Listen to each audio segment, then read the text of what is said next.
Hello cuties, and welcome to my heroic Ji-kun 25-man guide. I'm going to assume that you have done this encounter in normal mode, and as such, I will not be covering most of the normal mode abilities. For this encounter, you want to bring 2 to 3 tanks, 6 healers, with the rest of the raid being DPS. The heroic addition to this encounter is the Nest Guardians. These will spawn on some of the nests and have to be tanked and killed. They have 2 abilities. The first ability is Talon Strike, which are frontal cleave, so make sure you tank them away from the other players on that nest. The second ability is Screech, which deals for 150,000 physical damage raid-wide and interrupt players casting spells and slows their next spell cast by 30%.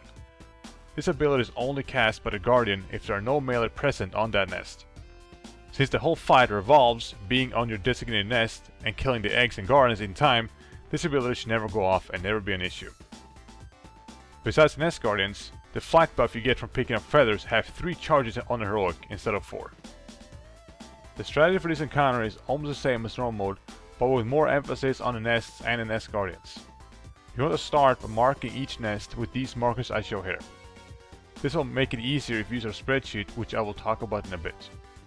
Once you have marked the nests and assigned players for groups, it's basically like normal mode.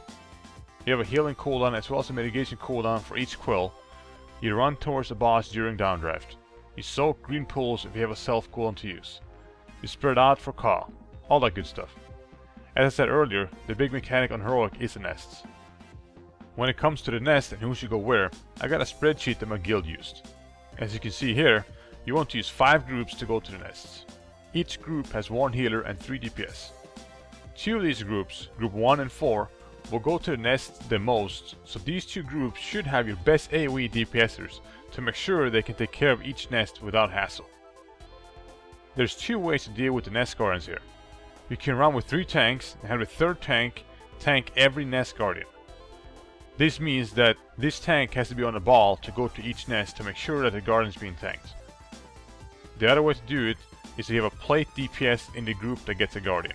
A Fury Warrior, Red Paladin, Frost or Unholy Death Knight can use their defensive stance and tank the Nest Guardian pretty well with some heals.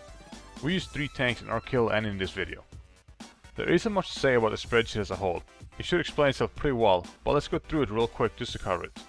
You can see on this spreadsheet that nest spawns every 30 seconds with more and more nests spawning as the encounter goes on.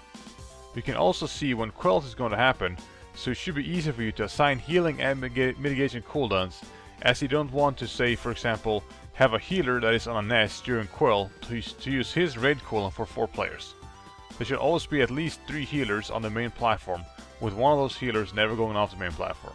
You can also see that downdrafts sometimes happen right as a nest gets activated.